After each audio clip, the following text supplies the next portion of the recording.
En el garaje todavía hay sitio. Dejaremos que mamá duerma allí temporalmente, hasta que encontremos una solución a largo plazo. Borja lo dijo mientras fregaba los platos, sin ni siquiera girar la cabeza. Mónica, por su parte, entornó la ventana y añadió: en realidad, el garaje es la opción más sensata. Tiene suficiente privacidad, es tranquilo. Y mamá ya no mojará el suelo de la cocina. Y eso fue todo. Sin debate, sin explicaciones. Me asignaron mi nuevo lugar como si fuera un mueble que se cambia de sitio, de invitada a sombra. Me llamo Lorena Ascanio. Tengo 75 años. Fui secretaria judicial durante 47 años en Zaragoza, Aragón. Una mujer siempre puntual, de pocas palabras, capaz de recordar los nombres de 3 generaciones de abogados en una misma vista preliminar. No me es ajeno el silencio. Pero hay silencios que no son paz, sino la antesala de tu propia expulsión. Hace 3 meses, sufrí un derrame cerebral leve. Tras unos días en el hospital y varias semanas de recuperación, el médico me recomendó no vivir sola, al menos por un tiempo. Borja, mi hijo, me lo propuso: vente a casa con nosotros una temporada, mamá. Así Mónica y yo te cuidamos. En ese momento, me conmoví. Creí que, aunque Borja nunca había sido un hijo cercano, en mi momento de mayor debilidad, aún recordaba quién era. Mónica, su mujer, tampoco se opuso. Incluso me prepararon la habitación de invitados, con su ventana, su manta cálida y su estantería. Los primeros días transcurrieron con relativa calma. Mónica solía prepararme infusiones. Borja me preguntaba: ¿necesitas algo más, mamá? Yo intentaba no ser una molestia. Me movía por mi cuenta, limpiaba mi habitación, lavaba mi propia ropa. Pero a partir de la 3ª semana, la mirada de ambos cambió. Mónica empezó a quejarse de nimiedades. El ruido de mis pasos era demasiado fuerte. Dejaba la toalla de manos fuera de su sitio. Borja hablaba menos. Y cuando lo hacía, a menudo acompañaba sus palabras con un suspiro. Aquella mañana derramé sin querer un poco de agua en el suelo de la cocina mientras lavaba una fruta. Solo unas gotas. Pero Mónica se giró y me miró como si acabara de romper el jarrón de su boda. Borja siguió fregando los platos y entonces soltó aquella frase. La frase que me desterraba del espacio donde una vez me llamaron mamá. No respondí. Solo me di la vuelta y, en mi habitación, empecé a doblar mi ropa lentamente y a guardarla en una bolsa de tela. Nadie me siguió. Nadie dijo: mamá, espera. Más tarde, Mónica me trajo una manta vieja. Borja cargó con un catre plegable, lo dejó en el garaje y se marchó sin mirar atrás. Yo le seguí. Una pequeña sombra sobre el suelo de baldosas frías, abrazando mi bolsa de tela, con la pierna izquierda aún ligeramente entumecida por la secuela del derrame. La puerta del garaje se abrió. Un espacio oscuro, con olor a cerrado, a polvo de madera y a aceite de motor. Mónica señaló una esquina. Allí hay un enchufe. No pregunté nada. Tampoco di las gracias. Simplemente entré. La puerta se cerró a mi espalda sin echar el cerrojo. Pero aquel sonido, clac, resonó como una sentencia. El garaje no estaba exactamente sucio, pero no había nada allí que sugiriera que era un lugar para una persona. Una bombilla mortecina colgaba del techo, una mesa de madera con una pata rota, varias cajas de cartón viejas. Incluso había un soporte con palas de jardín. Extendí la manta sobre el catre, me senté y apreté la almohada contra mi pecho, como si quisiera retener el poco calor que me quedaba de mis días de madre. La primera noche no dormí. Permanecí inmóvil, escuchando a las ratas corretear por el techo. La luz que se colaba por la rendija de la puerta lateral me daba directamente en la cara. Tosí sin parar. La última vez, la tos me duró tanto que me oprimió el pecho y entonces vi sangre mezclada en el pañuelo de papel. Me lo guardé en el bolsillo, no quería que nadie lo viera, aunque, en realidad, nadie iba a venir. Me giré hacia la pared. Entre un montón de cajas, reconocí algo familiar. Me incliné. Era una vieja foto de familia. Una foto de cuando Borja era pequeño.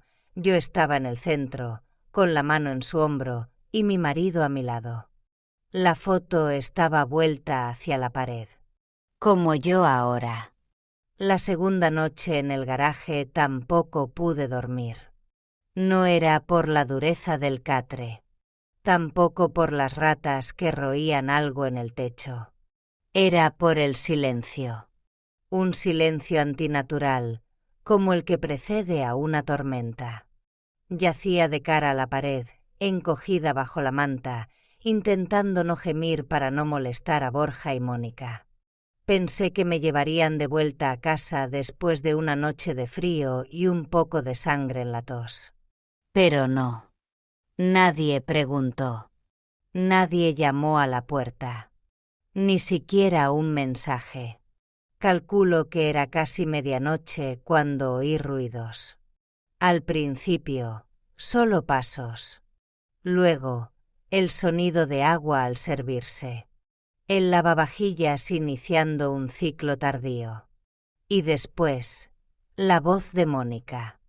Nunca hablaba alto, pero esa voz, monótona, fría y demasiado clara, se colaba por el respiradero que había junto a la mesa de herramientas. Contuve la respiración. Mónica dijo, si da un par de señales más de demencia, el médico firmará. Todo acabará antes de lo que pensamos. La voz de Borja era más grave, pero la oí perfectamente. Solo necesitamos 2 citas más. Si el psicólogo dictamina pérdida de control conductual, mamá ya no podrá firmar ningún papel. Permanecí inmóvil, sin mover un músculo. El frío ya no venía del suelo de cemento. Venía de mis huesos. Me subía por la nuca y me recorría la espalda. Lo comprendí. No solo querían que me fuera de su casa. Querían despojarme de mi capacidad legal. Querían convertirme en un hombre sin poder, en una anciana senil cuya fortuna, decisiones y legado quedarían en manos de otros. Yo misma había ayudado a preparar documentos de tutela para familias que realmente lo necesitaban. Conocía el procedimiento. Conocía la ley. Y ahora, la ley se estaba preparando para volverse en mi contra.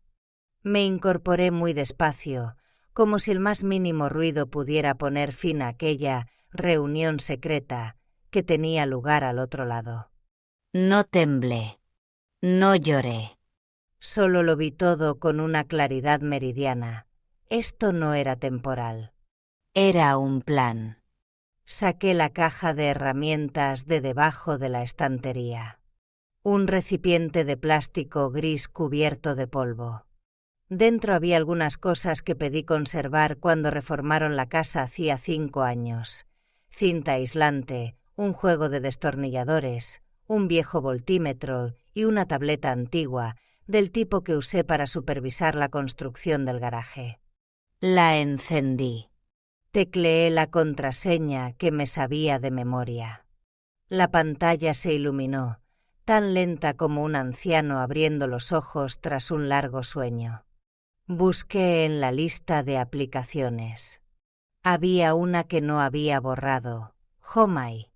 Un sistema sencillo que conectaba unas minicámaras del garaje con la tableta, instaladas cuando doné 18.000 euros a Borja para reformar este espacio. En su momento, dije que era para vigilar a los obreros.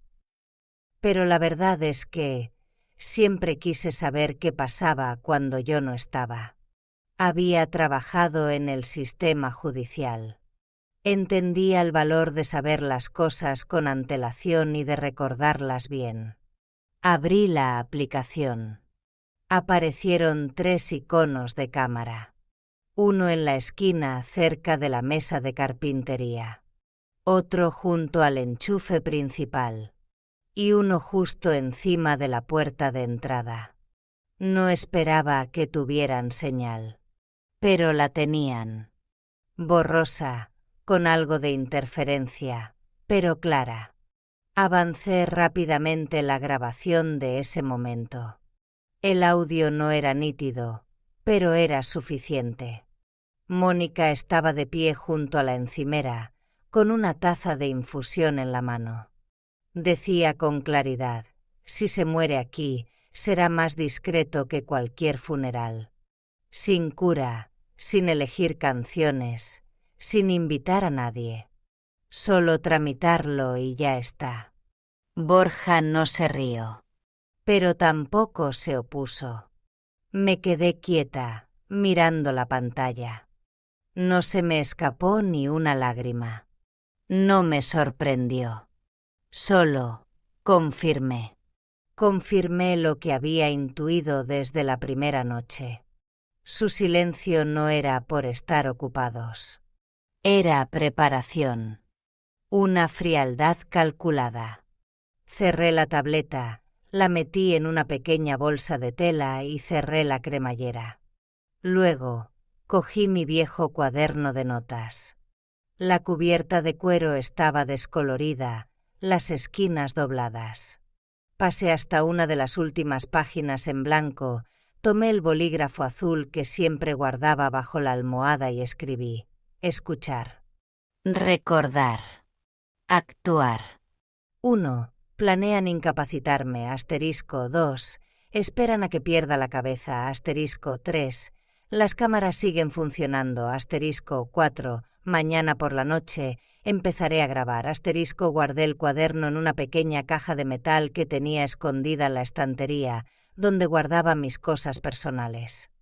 Me acosté, abrazando la tableta como un niño abraza su peluche. El frío seguía ahí, pero ya no me calaba como la noche anterior. Porque esta noche no solo esperaba. Ahora sabía. Y lo había anotado. Y mañana seguiría anotando. Me desperté temprano al día siguiente, antes incluso que el camión de la basura. Serían las 5 de la mañana. No había más luz que la de la farola que se filtraba por la rendija de la puerta metálica del garaje. No me preparé una infusión. No encendí la luz. Simplemente me senté en el catre frío y cogí el reloj inteligente que Lidia me había regalado hacía 2 navidades. Tienes que llevarlo para controlar el pulso, abuela, me había dicho la niña, con el entusiasmo de una entrenadora personal dirigiéndose a su atleta. En aquel momento me reí, diciéndole que yo no necesitaba esas tecnologías. Pero me lo puse, porque era un regalo de mi nieta, la hija de mi hija fallecida. Y también porque sabía que hay cosas que la gente te da cuyo propósito solo entiendes con el tiempo. Aquel reloj tenía una función que Lidia me había enseñado.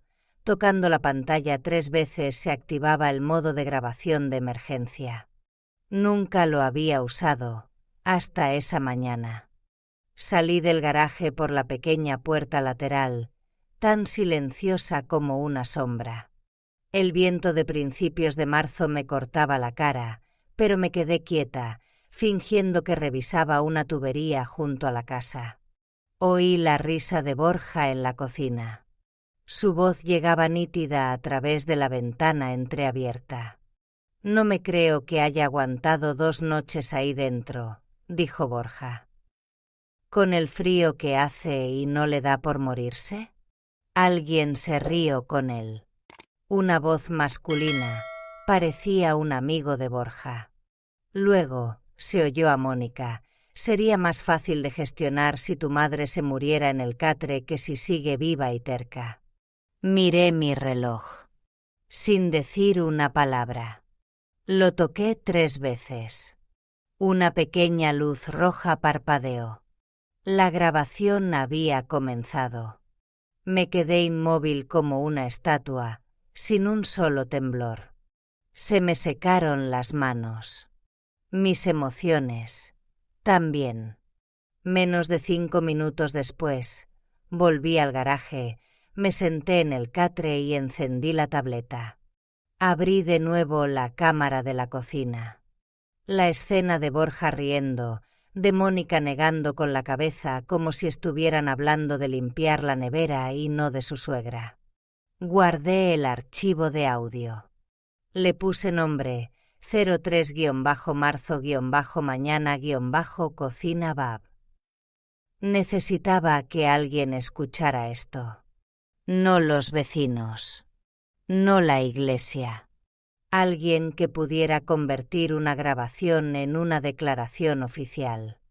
Saqué mi viejo móvil del bolsillo del abrigo, un teléfono de tapa, de los de antes. No tenía muchos números guardados. Pero había un nombre que nunca había borrado, Valeria Campos. Valeria y yo habíamos trabajado juntas en el juzgado de familia más de 20 años. Era la única persona que conocía capaz de mirar una historia enrevesada y distinguir la verdad de las excusas que la gente se inventa para justificar sus actos. Marqué su número. Descolgó a los 2 tonos. ¿Lorena? Su voz seguía siendo grave y clara como siempre. Soy yo, respondí, con un tono que sonaba como si estuviera leyendo una declaración. Por fin llamas. Ya me habían llegado algunos rumores del juzgado. Guardé silencio unos segundos. Y luego dije, creo que necesito una abogada. Valeria suspiró suavemente al otro lado del teléfono. ¿Ha llegado a tanto la cosa? ¿Recuerdas la declaración de la renta de Borja de 2017? Pregunté, con un nudo en la garganta. Se quedó en silencio. ¿Aquello de los gastos médicos falsos? Dijiste que solo le ayudaste a pasar una inspección de Hacienda. Asentí, aunque sabía que no podía verme. Sí. Aún conservo los papeles. Con mi firma. Pero ahora Borja quiere solicitar mi incapacitación legal. Quitarme todo el control sobre mi patrimonio. Valeria dijo en voz baja, ¿guardaste los documentos? Nunca tiro nada que me haya quitado el sueño. Oí cómo tecleaba al otro lado de la línea. Envíame el archivo de audio. Y una copia de esa declaración de la renta. Y si tienes algún vídeo, lo tengo. Las cámaras del garaje siguen funcionando. Sabía que no te dejarías engañar para siempre. Colgué. Mis ojos se posaron en la luz del sol que empezaba a entrar por el suelo del garaje. No me sentí aliviada. Pero, al menos, esta vez, no estaba sola. Abrí mi cuaderno, pasé a una página nueva y escribí. Comienza. Sin vuelta atrás. Valeria se está encargando. Me detuve un momento. Y añadí otra línea. Una vez protegí a Borja de la cárcel. Ahora él intenta echarme de mi propia vida. No sabía dónde me llevaría todo esto. Pero ahora tenía pruebas. Tenía a alguien que me respaldaba y tenía una verdad que nadie podía silenciar. La habitación fría ya no era el lugar donde me olvidarían. Ahora era el lugar donde lo estaba grabando todo. Nunca he sido una persona impaciente. En mi trabajo aprendí a esperar, a que llegaran los abogados a la vista, a que un juez cambiara la agenda, a que los expedientes llegaran de la oficina del registro. Pero la espera de aquella noche era distinta. Era fría, urgente, como si alguien estuviera llamando muy suavemente a la puerta a mi espalda y yo no me atreviera a girarme. Sobre las 7 de la tarde, llamé a Valeria. Enviado, le dije en cuanto descolgó. Todo, vídeos, grabaciones, los papeles de la declaración de Hacienda, incluida la copia firmada por mí. ¿Estás segura, Lorena?, preguntó Valeria. Porque en cuanto presente la demanda, no habrá marcha atrás. No necesito una marcha atrás, respondí. Necesito seguir recto. Ella guardó silencio unos segundos. Luego dijo, de acuerdo, pero necesito un segundo firmante de apoyo. Alguien que pueda dar fe de ti, tanto legal como personalmente. El nombre me vino a la mente al instante. Nelo Ferrer, juez jubilado. Lo conozco desde hace 30 años.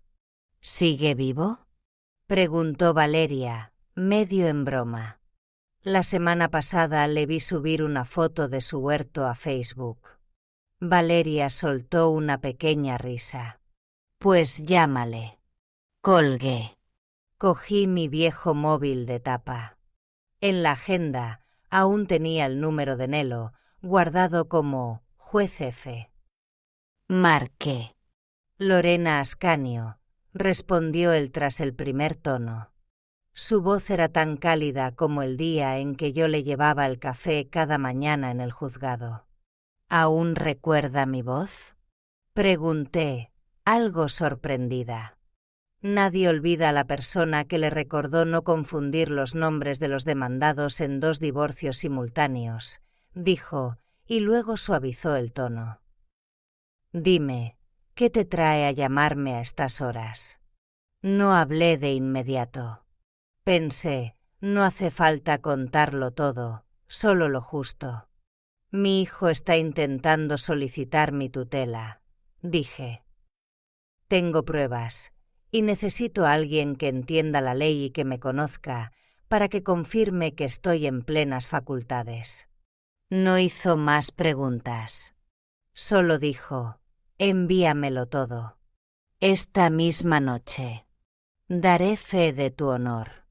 Me senté en el catre, abrí la tableta y se lo envié todo. La grabación. El vídeo. El escaneo de la declaración fraudulenta de 2017. Mientras esperaba la respuesta de Valeria, escribí a mano una breve declaración jurada. Sobre un papel amarillento, con mi viejo bolígrafo de tinta azul, tracé cada línea lentamente, como si cada letra tuviera su propio pulso. Yo, Lorena Ascanio, de 75 años, ciudadana con plenos derechos en Aragón, solicito la protección de los tribunales ante el riesgo de usurpación de mi personalidad jurídica y mis derechos patrimoniales, mediante una manipulación legal deliberada por parte de mi hijo, Borja Ascanio, y su esposa, Mónica Ascanio. Dispongo de pruebas. Estoy en mi sano juicio. Y exijo que la ley no guarde silencio solo porque soy una persona mayor. Firme. Puse la fecha. Lo doblé, lo metí en un sobre y lo adjunté al expediente. Valeria me escribió cerca de las 10 de la noche. Expediente válido. La solicitud de orden de alejamiento de emergencia y congelación de activos se presentará telemáticamente a las 6 de la mañana. Ferrer ya ha firmado la confirmación de tu estado psicológico. Estoy agilizando el proceso. Dejé el móvil. Me quedé mirando la bombilla que parpadeaba fuera de la puerta del garaje. No se oía a nadie. Ni la televisión, ni los pasos de Borja, ni la risa estridente de Mónica. Quizá dormían. Quizá estaban planeando su siguiente movimiento. Pero yo sabía que esta noche era mía. Y de la justicia. Me preparé una infusión de menta poleo con un pequeño hervidor eléctrico que tenía en el garaje.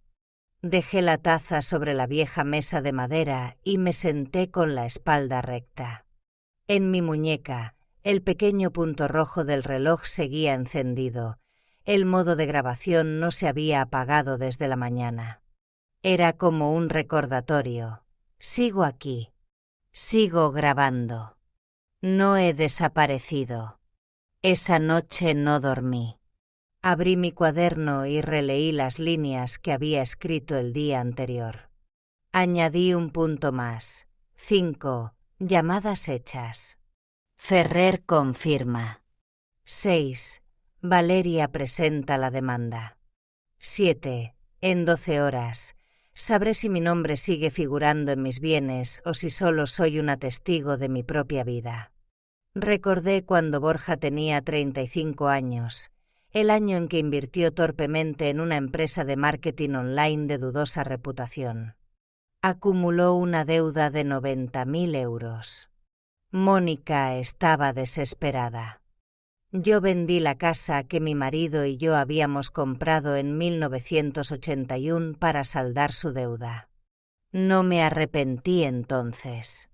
Pensé, es mi hijo, tengo que salvarlo. Aún conservaba el mensaje que Borja me envió después de la transferencia. Gracias, mamá. Es la última vez. Te lo prometo. Nunca se lo reclamé. Nunca lo mencioné. Pero esta noche pensaba en ello. No por el dinero, sino porque había sacrificado demasiado para evitar que mi hijo se hundiera. Y ahora era él quien quería hundirme a mí. Miré el catre, la manta descolocada. El aire seguía frío, pero ya no me calaba como la primera noche, porque esta vez no estaba simplemente tumbada. Estaba sentada, con la espalda recta, esperando a que la primera campanada de la justicia sonara desde el mismo lugar donde me habían encerrado en la oscuridad. Me desperté antes de que sonara la primera sirena de la ciudad. No por el frío, no por el dolor, sino porque hoy sabía que iba a hacer algo que nunca pensé que me atrevería a hacer. Me puse mi abrigo largo de color azul marino, el que conservaba desde que Carlos vivía.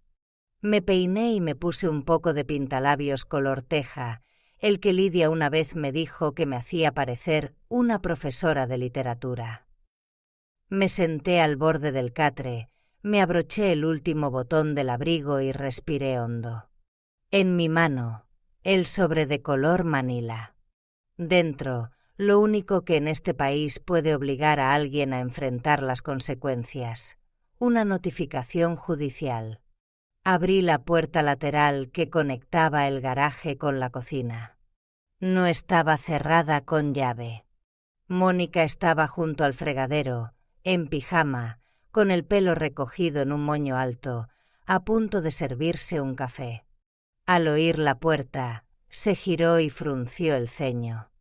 ¿Necesitas algo?, preguntó. No respondí.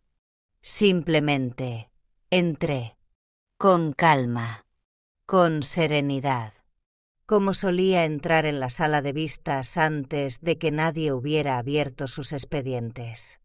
Borja estaba junto a la mesa, sirviéndose cereales en un bol. La misma postura de siempre, la espalda ligeramente encorvada, la vista gacha, sin prestar atención a nadie. Levantó la cabeza cuando me acerqué, y cuando dejé el sobre la mesa, sus ojos parpadearon una vez, muy rápido, antes de ensombrecerse. He elegido el día de hoy, dije, con voz monótona, para recuperar mi nombre de vuestras manos. Borja dejó la cuchara. ¿Crees que esto va a servir de algo, mamá? No hablé. No porque no tuviera nada que decir, sino porque no necesitaba añadir nada más. Ya había hablado con mis actos. La puerta principal se abrió. Mónica se giró hacia el ruido. Valeria entró. Con el pelo recogido, un abrigo largo y un maletín de documentos negro en la mano. Detrás de ella, un agente de la Policía Nacional, con el uniforme impecable y la placa brillando bajo la luz de la cocina. Valeria habló como si estuviera pasando lista en una reunión. No lo cree. Tenemos una orden judicial. Y yo soy quien la ha presentado. El agente se adelantó, me saludó con un gesto de cabeza y se dirigió a Borja. ¿Señor Borja Ascanio? Borja asintió, lentamente, sin apartar la vista del sobre. Se le prohíbe acercarse a la señora Lorena Ascanio durante 30 días, según la orden judicial número 792 EPA 03. Además, todo control financiero relacionado con la señora Lorena queda temporalmente congelado. Dispone de un plazo de 14 días para responder ante el juzgado. Mónica exclamó, con voz entrecortada, «Pero si somos sus hijos». La miré, sin frialdad, pero también sin ira. «Correcto», dije. «Pero hoy sois los demandados. Y yo soy la demandante que tiene pruebas suficientes». Borja se quedó inmóvil. Su rostro se había puesto pálido. Me di cuenta de que estaba intentando calcular. Buscar una salida. Encontrar unas palabras que revirtieran la ola que se le venía encima. Pero no hay palabras que te salven cuando las pruebas ya han hablado. Valeria le entregó otro fajo de documentos al policía. Aquí tiene copias de las grabaciones de audio, vídeo y la confirmación del juez Nelo Ferrer. El juzgado lo ha aprobado esta noche por la vía de urgencia. Borja me lanzó una mirada. ¿De verdad has hecho esto, mamá? Solo le miré, sin responder. Mónica apartó su taza de café, con la mano temblorosa. No pretendíamos hacerte ningún daño. Esbocé una media sonrisa. Entonces quizá debería haberme muerto antes, tal y como esperabais ayer por la mañana en esta misma cocina. Ambos guardaron silencio. No quedaban más excusas. El agente se dirigió a mí. Señora Ascanio, ¿cuánto tiempo desea que se marchen? Quiero 12 horas de tranquilidad, respondí. Después, el juzgado decidirá si pueden volver o no. Valeria se giró hacia Borja. Le aconsejo que se prepare para abandonar la casa temporalmente. Nos pondremos en contacto con el banco y el abogado patrimonial recibirá instrucciones directas de la señora Lorena a partir de mañana. Me acerqué al armario de la cocina y me serví un vaso de agua. Mientras, Mónica permanecía como una estatua junto a la pared y Borja aún no entendía en qué momento había perdido la partida. Bebí un sorbo. Y luego dije, sin acritud ni temblor en la voz, no hago esto por regodearme. Lo hago porque no me han dejado otra forma de existir como persona en la misma casa que ayudé a construir. Dejé el vaso y me di la vuelta para marcharme. El punto rojo de mi reloj volvió a iluminarse. Lo había tocado 3 veces al entrar en la habitación. Porque a veces, la verdad no solo se escribe en papel judicial. Se graba, cada palabra, cada gesto, como solo una madre que nunca olvida sabe hacer. 2 días después de que Borja fuera notificado, un cartero dejó un sobre blanco en la puerta del pequeño apartamento donde me alojaba temporalmente. En la esquina izquierda, el logo del Heraldo de Aragón, el periódico local de toda la vida. Me senté en el sofá y lo abrí despacio, como si fuera un expediente importante en el juzgado. En primera plana, un titular grande y en negrita: anciana abandonada en un garaje gana el juicio a su hijo en 12 horas. Debajo, una foto mía saliendo del juzgado, con mi abrigo azul marino, la mirada al frente, abrazando una carpeta de documentos como si abrazara mi propio nombre. Yo no envié esa foto. Valeria tampoco. Seguramente, un periodista la tomó desde lejos. Pero la imagen no mentía. Y por primera vez en muchos años, me vi en un periódico sin sentirme pequeña. El artículo relataba los hechos de forma sencilla, sin adornos ni sensacionalismo. Citaba un fragmento de la demanda que escribí a mano: estoy en mi sano juicio. Y exijo que la ley no guarde silencio solo porque soy una persona mayor. Doblé el periódico, lo dejé a un lado y me serví un poco más de infusión. Tenía un ligero aroma a canela. No me acostumbraba a las infusiones de bolsita, pero a Nina le gustaban y solía traérmelas. Ese mediodía recibí un correo de una vieja amiga del centro cívico. Adjunto venía una copia de un email que Mónica había enviado a su círculo de amigas y algunas personas de la parroquia. Leí cada línea. Hemos sido víctimas de una trampa mediática. Mi suegra trabajó como secretaria judicial, es muy astuta y conoce la ley mejor que un abogado. Lo que ha ocurrido es un malentendido familiar, que se ha convertido en una demanda porque ella quiere tener un control excesivo de las finanzas. La frase «el garaje es un lugar conveniente para morir» fue sacada de contexto y no refleja toda la conversación. No me enfadé. Solo sentí tristeza y claridad. Imprimí el correo. Me senté a la mesa, cogí un bolígrafo rojo y subrayé cada falsedad. Las líneas que eran una falacia, con un trazo. Las que eran una calumnia, con 2. Marqué un total de 19. Luego, adjunté la hoja al expediente del caso, en la sección Documentación posterior. Añadí una pequeña nota al principio: cuando calumnian por segunda vez, ya no es familia. Esa tarde, Nina pasó a verme. No habló mucho. Solo dejó una bolsa de fruta en la mesa y me tendió su móvil. ¿Lo has visto, abuela?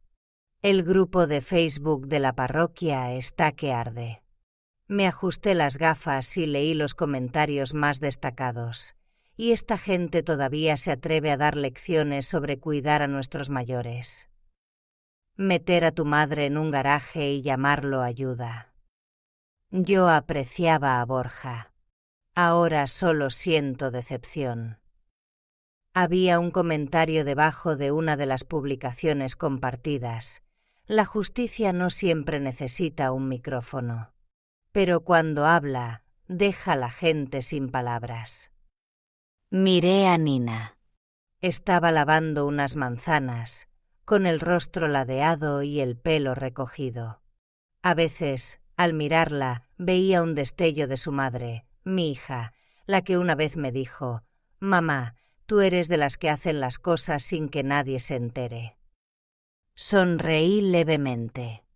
No por regodeo ni por venganza. Solo una sonrisa que se parecía a saber que la gente por fin estaba viendo. Le dije a Nina: el silencio no significa que nadie esté mirando, solo que todavía no han visto lo suficiente. Nina levantó la vista y preguntó en voz baja: «¿Y ahora ya es suficiente, abuela?» No respondí de inmediato. Miré por la ventana. El sol de principios de primavera iluminaba el alféizar, tranquilo y nítido. No sabía cuántas veces más intentarían manchar mi nombre, o cómo reaccionaría Borja a medida que esto se extendiera.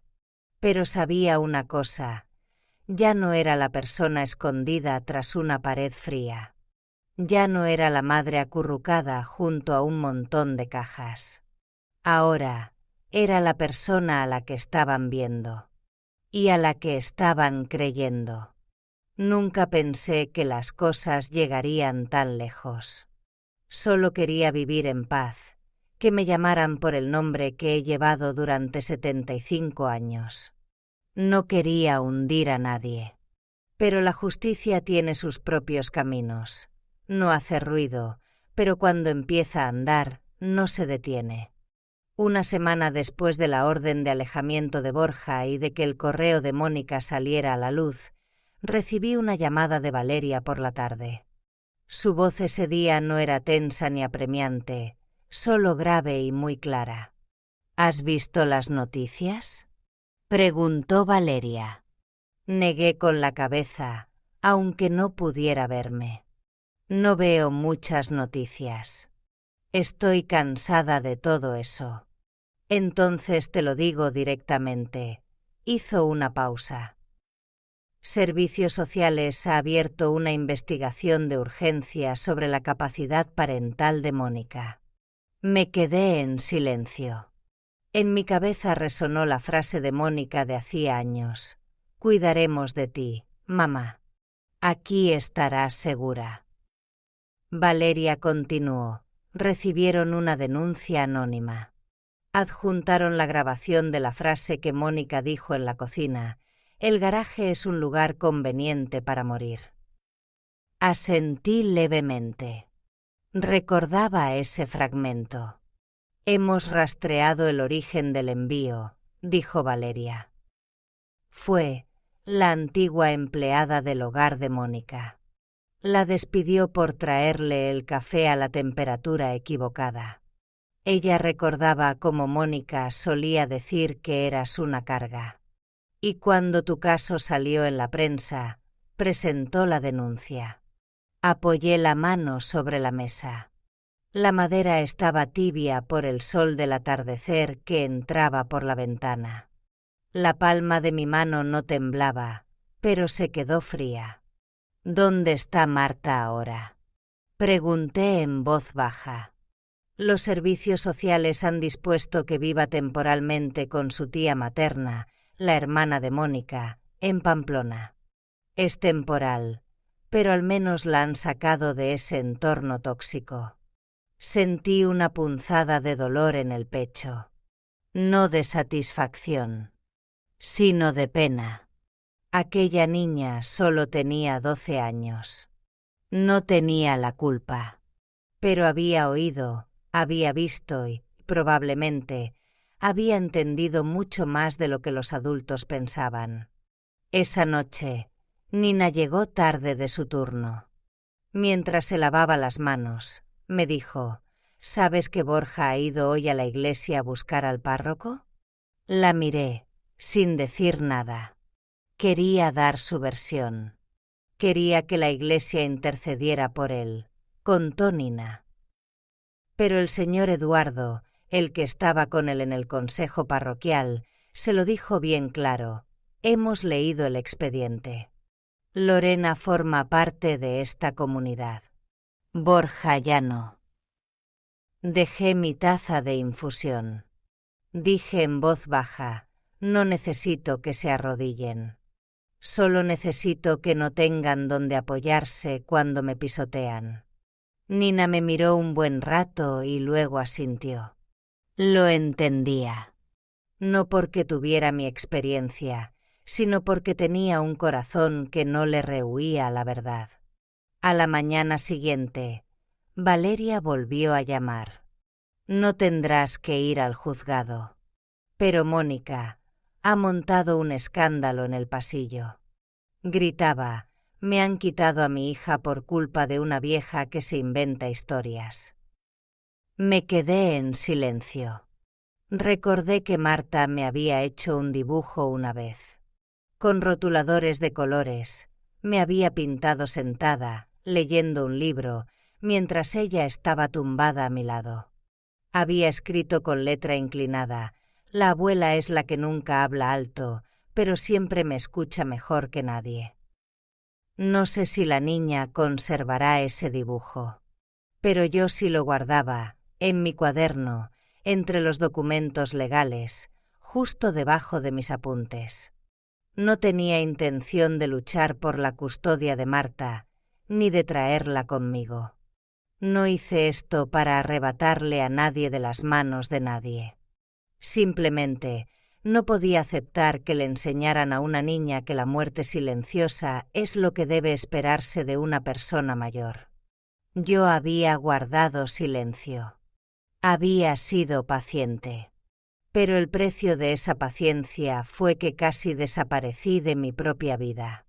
Y ahora Mónica lo sabía. El precio de reírse del dolor de los demás es perder aquello que creías que siempre tendrías en tus manos.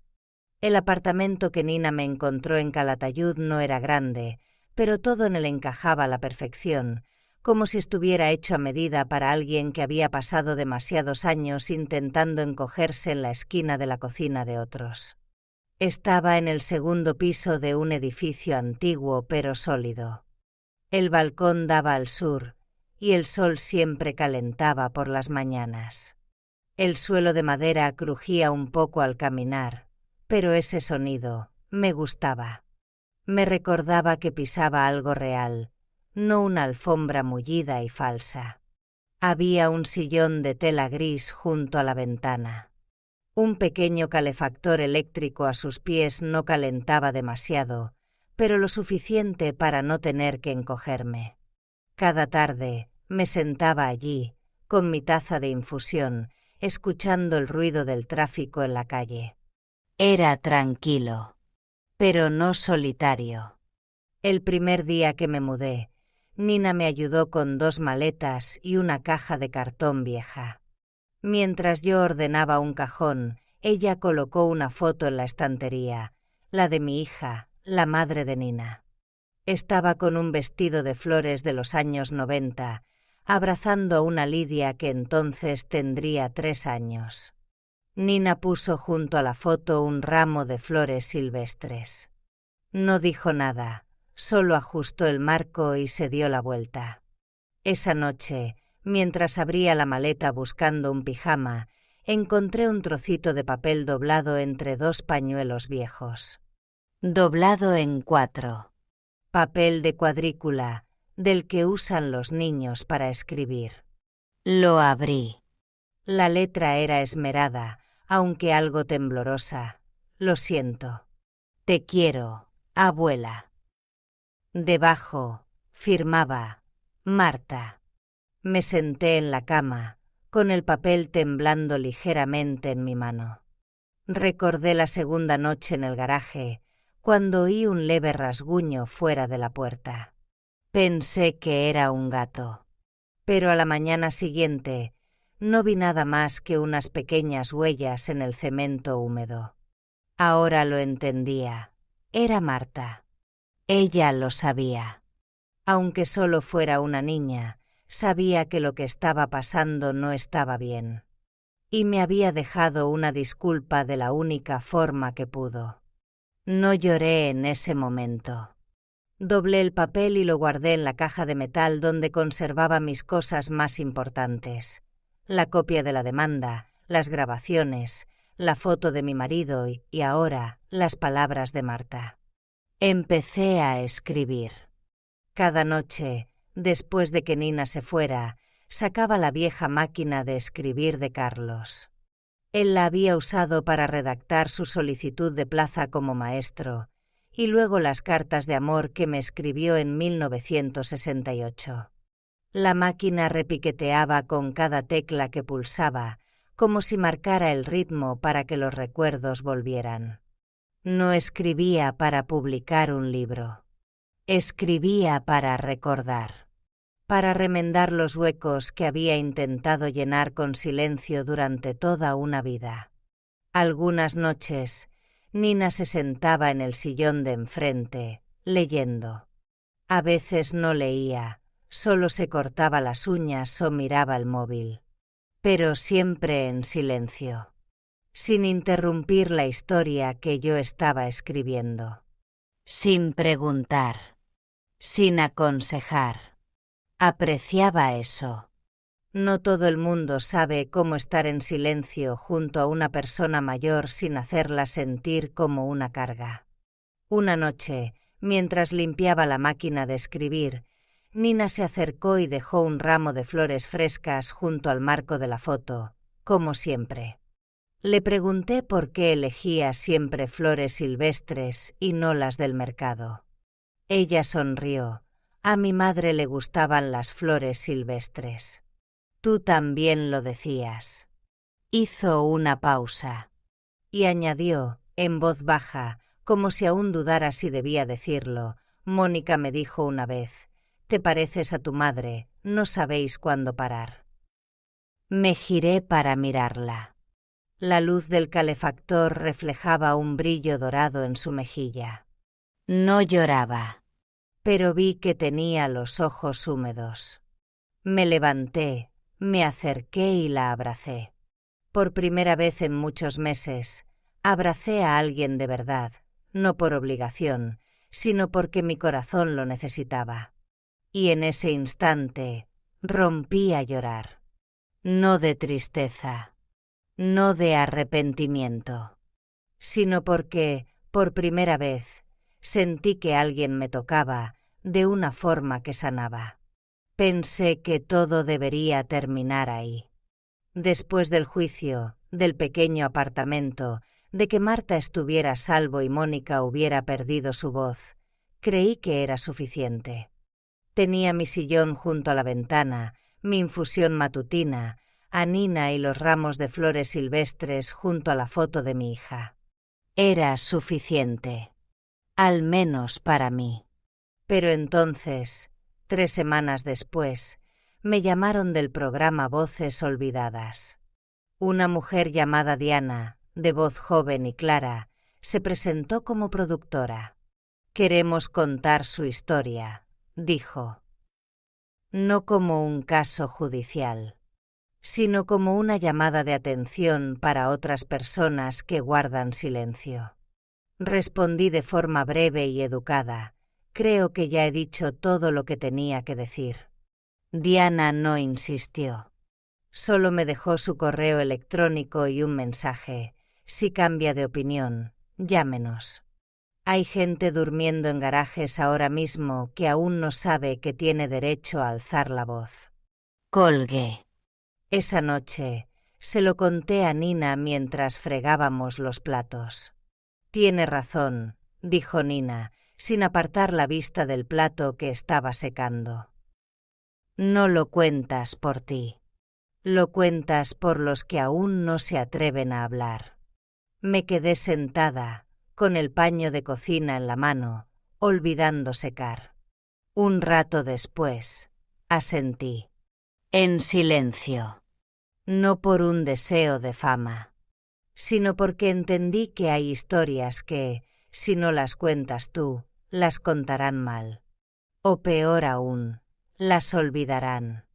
La grabación fue un jueves por la mañana. Enviaron un coche a recogerme temprano. Me puse un jersey de lana azul marino oscuro, el que guardaba desde que murió mi marido. Me abroché cada botón, pasando la mano por el borde de la tela. Nina me ayudó a arreglarme el pelo y a ponerme un poco de corrector bajo los ojos. «Estás guapa», dijo, «pero lo más importante es que eres clara». El plató era más grande de lo que imaginaba. Las luces eran intensas, el aire un poco frío. El asiento era alto, de respaldo recto. 3 cámaras apuntaban hacia mí. Me colocaron un micrófono en el jersey, probaron el sonido y me hicieron leer unas líneas que me dio un técnico. La presentadora, una mujer de mediana edad llamada Celeste, fue muy amable. Me cogió la mano mientras comprobaban el audio y me dijo: «Usted solo cuente», como si se lo contara a su nieta. «No editaremos nada». La cámara empezó a grabar. Miré directamente al objetivo. Sin odio, sin ira, solo con claridad. No estoy aquí para hablar de rencor. No odio a mi hijo. Le lamento. Lamento al hombre que una vez me abrazó cuando perdió a su padre. El que me dijo: «Mamá, te volveré a comprar la casa vieja». Pero lamento más a la madre que no se protegió a sí misma mucho antes. Solía pensar que aguantar era bueno, que el silencio era de sabios. Pero el silencio prolongado se convierte en complicidad con la injusticia. No quiero venganza. Solo quiero que a ninguna otra persona mayor la metan en un garaje y lo llamen solución temporal. No quiero que nadie más tenga que acurrucarse en un catre de hierro mientras escucha a sus hijos calcular cómo hacer que desaparezca por conveniencia. Estoy en mi sano juicio. Tengo voz. Y la uso, no para gritar, sino para recordar que hay límites que nadie tiene derecho a cruzar. La cámara se apagó a los 12 minutos. Celeste me abrazó. El equipo de rodaje guardó silencio. Nadie dijo nada, solo asintieron hacia mí como si acabaran de presenciar una declaración importante. 2 días después, el programa se emitió. Valeria me envió un mensaje: «Esta noche, a las 7, en la televisión nacional. Ya he puesto la tele». No lo vi. Me quedé escribiendo. Pero a la mañana siguiente, recibí un sobre. La letra era temblorosa pero muy clara. Me llamo Roberto, tengo 63 años. Obligué a mi madre a dormir en el sótano cuando enfermó. Me molestaba su tos. La llamé una carga. La vi como un obstáculo. Murió al año siguiente. Nunca le pedí perdón. Ayer vi su programa. Y lloré. Ojalá hubiera sabido lo que usted sabe mucho antes. Le escribí una respuesta corta. Nunca es tarde para sentarse y llamar a alguien mamá con arrepentimiento. No sé si me responderá, pero sabía que necesitaba escribirlo. Porque después de todo lo que había pasado, sigo creyendo que lo único que hace que la verdad perdure no son las cámaras, ni los tribunales, sino el valor de alguien que se levanta y la cuenta, como debe ser. No escribo estas cartas esperando una respuesta. Las escribo porque necesito poner un punto final, a cada recuerdo abandonado, a cada palabra nunca dicha y a todo lo que guardé en mi interior durante demasiado tiempo, como si mantenerlo en silencio fuera hacerlo desaparecer. Pero no. No desaparece. Solo se pudre en tu corazón hasta que te ves obligada a nombrarlo para poder seguir viviendo. Me siento a la mesa, cojo un fajo de papel de color crema, del tipo que usaba para escribir las felicitaciones de Navidad hace muchos años. El bolígrafo de tinta es el que me dejó Carlos. Trazo redondo, uniforme y nunca se corre. Abro la ventana para que entre un poco de aire frío. No porque me guste el frío, sino para recordarme que he sobrevivido a cosas mucho peores. Carta para Borja. Escribo su nombre completo: Borja Timoteo Ascanio. Hijo, hace mucho que no me llamas mamá. Volví a aprender a conducir a los 60 años, solo para llevarte a tu entrevista en la Facultad de Derecho. Recuerdo perfectamente la primera vez que te llevé al juzgado. Estabas tan nervioso que me apretaste la mano durante todo el camino. Pensé que el niño que me cogía la mano ese día crecería para convertirse en un hombre protector. Pero no fue así. No me mataste. Pero mataste a la parte de la madre que pensaba que la protegerías cuando fuera más débil. Y lo más doloroso es que no me di cuenta antes. No te escribo para maldecirte. Te escribo para que sepas que, aunque tú lo hayas olvidado, yo no. Todo lo que una vez tuviste, yo lo cuidé. Todo lo que una vez fuiste, yo lo creí. Pero a partir de hoy, te lo devuelvo todo. Ya no te guardo en mi corazón. Y no te permito que me guardes a mí como un recuerdo que alimente tu obsesión. Firmo. No como mamá. Solo como Lorena Ascanio. Carta para Mónica. No escribo mucho. Escuché su risa. Ahora todo el país la ha escuchado también. No le exijo que guarde silencio, solo espero que no le enseñe a su hija a menospreciar la vida. No firmo. Alguien como ella ya no necesita saber mi nombre. Carta para Marta. Es la carta en la que más tiempo me detengo. El papelito que Marta deslizó bajo la puerta del garaje sigue en mi caja de hojalata. Lo siento. Te quiero, abuela. Una caligrafía infantil, tan regular como los trazos que ahora se graban en mi corazón. Mi querida Marta, tú no te equivocaste. Nunca te has equivocado. Solo estabas rodeada de gente que le tiene miedo a la verdad, de adultos que se creen dueños de la razón. Cuando estés preparada, te lo contaré todo, de principio a fin, sin ocultar nada. Y siempre dejaré un asiento vacío a mi lado, para cuando quieras sentarte. Te quiero. Sin condiciones. Sin tener que defenderme. Sin tener que tener razón. Solo por ser tú. Firmo, abuela. Después de cerrar los 3 sobres, los echo al buzón. Luego, camino, sin prisa pero sin pausa, hasta el patio trasero del edificio, donde suelo regar las matas de menta que plantó Nina. La luz de la tarde cae suavemente. En mis manos, el contrato de alquiler de mi antigua casa, el lugar donde todo comenzó. No he vuelto allí, pero conservo la propiedad. Y he decidido alquilarla, a un precio bajo, a una joven pareja que cuida de una madre hemipléjica. La trajeron con ellos cada vez que vinieron a ver la casa. El marido siempre le preguntaba a su madre si tenía frío antes de preguntarle a su mujer qué necesitaba. Y lo supe. No necesitaba preguntar nada más.